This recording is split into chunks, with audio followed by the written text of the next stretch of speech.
So you have made it to the end of the year. Congratulations. It is time that we are looking forward, seeing what we want to accomplish in the next year, what we want to manifest. And the easiest way to do that, to start doing that, the first step is to create a theme. And when you create a theme, you're picking a word that you're going to embody for the entire year to come, and it will help you manifest your life and your goals in personal and professional.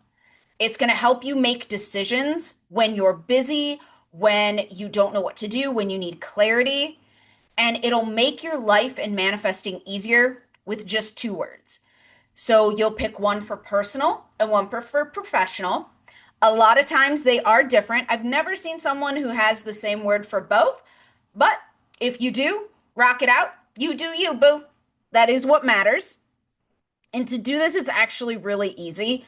You're going to get a piece of paper and a pen if you're old school like me, or you can open up a Google Doc and you're going to make two categories. You're going to make a personal and professional or business.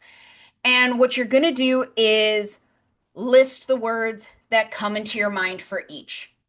Anything and everything that you want to embody this coming year.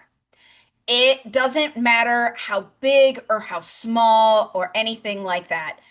A lot of classics are growth, expansion, balance, harmony. These are all words that I have used. I have used the word exposure one year. That was a good year for my business. So these are just examples. You pick any words that help with you. A client recently picked the word health because she wants to start doing physical activities more, such as riding horses. And she needs physical, mental, and emotional health to do that because have a panic attack on the top of a horse and see how well that goes. So you're just going to take a minute, write down your words, pause the video if you need to, pause the audio, do whatever you got to do. Next, we have step three. Step three is how, now that you have a list for each category, how are you going to narrow it down? How are you going to pick the word to focus on? There are a few different ways to do this.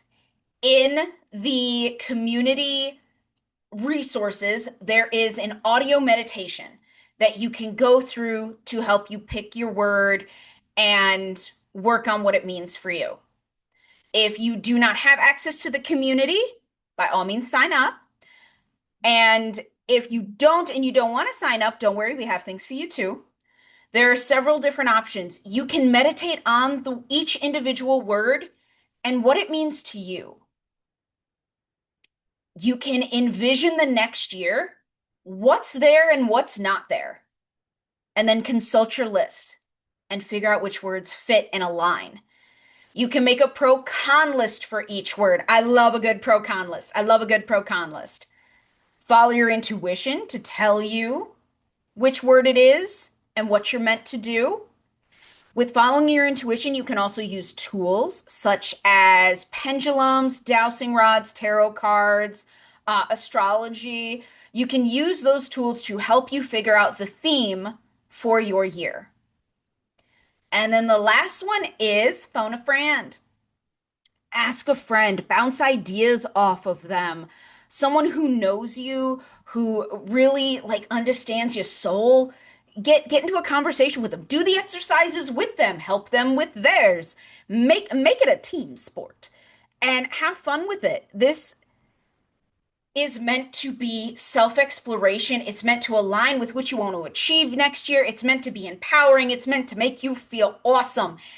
This is not, oh my God, I'm gonna mess it up, and it's just one word, and that is not the vibe. That is not the feeling we are going for with any of this. Steer away from that. Steer away. Step four, you're simply gonna pick the word. Choose the word for personal and professional. And if you just want to do one, you just want to do personal this year, just professional, that's fine. You're going to pick the word that most aligns with your own values and the goals that you want for next year. Pick a different word for each category. So, to give you an idea, one year My business word was exposure, and I was on a TV show. I was on tons of podcasts. I spoke on summits. I was in magazines, and it was fabulous because that word easily led me to what I wanted to do and accomplish and achieve. And then my personal word was balance because I really wanted to work on my self care so that my business and my life could be sustainable and fabulous. And it wasn't like psh, 1 year of awesomeness and then sick for the rest of my life. So those were my words for that year. My words for another year, my personal year was connection. And that was because I realized that in building my business, I had let my personal life fall away. And I have no regrets about that. I love my business. I love what I created.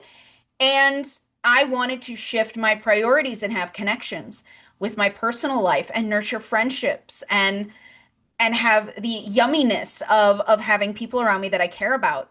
And then my professional word was lucrative. And that was the year that like I broke all of my financial records. I made more money. I had more clients. I did amazing. And so that was a lot of fun. So those were the words. So those are some examples and reasons why I chose in case you need a little bit of inspiration. Step 5 is just putting these into practice. Decisions are now made so simple.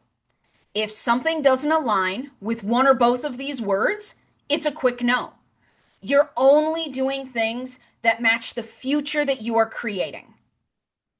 And the easiest way to do this is to display these words in a place where you see them every day. Mine, if you have ever seen my laptop, mine are literally taped to the back of my laptop. They're right on the other side of the screen. And I'm able to see them and acknowledge them. I also have the words that mean the most to me and the things that mean the most to me in front of like where I work out, my walking pad, my weights, that type of thing. So put it somewhere where you're going to see it every day and work with it and understand, like, just incorporate it into your daily life and all of your decisions. And then that will make things easier for your next coming year. Now I can hear what you're saying. I need help. I need a little bit more. I'm I'm feeling lost, and that's okay. So, an extra thing you can do is follow journal prompts. It's a great way to add clarity to any project, especially this one with picking your word and making decisions for your future. And it can be what you want to commit to. So, you want to answer each of these journal prompts with gentle curiosity, no judgment, and just authenticity. And think about them both for personal and professional. Make sure that you're distinguishing those because while in the Venn diagram there is some overlap, it is not completely overlapped. So, prompt number 1 of 4: what do you want to accomplish this next year? And sit with that. And again, pause the video, pause the audio, journal about it in the moment, get comfortable with yourself. Prompt number 2: where do you want to focus your finite resources? Finite resources are things that are not infinite, that are not ever abounding. Like your soul is infinite, but your time isn't. Your inspiration may be infinite, but your money's not. Think of it that way: time, money, energy, physical, mental, and emotional bandwidth. Because you may want to run a marathon, but that takes a lot of physical bandwidth and mental and emotional. It takes a lot to do that. Honestly, it's not something. It used to be something that was on my bucket list. It got kicked off the bucket list real quickly. So be aware of your finite resources and where you want to put them throughout the year and throughout these themes. A huge thing is looking at the past year. If you could change one thing about last year, what would it be? How would that have changed your life? If you could add a theme to last year, what would it be?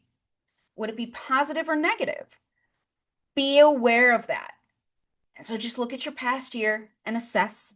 And if there's something you would change, be aware of it, and then take that into the themes and the prompts for this year. At the end of this next year, so now we've looked at the past, and now we're looking in the future. At the end of the next year, what would make you happiest? What would make you most proud? Think about these things. And then think about the word that overarches throughout the entire year, the theme for the entire year that will help you. Is it health? Is it growth? Is it consistency? Is it connection? Is it lucrative? Is it honesty? Whatever word you come up with, there is no wrong answer. Just live and really embrace these to have some gentle curiosity to figure out what path you are meant to be on for this next year. Again, the words are your themes, and then you're going to pick the year that you have, what you're manifesting, what your goals are, all based on this word. It's going to make your life so much easier. So pick something that really resonates with you and feel free to ask yourself all the questions that you need to, because this is meant to be about you and meant to give you the most fabulous life you can imagine.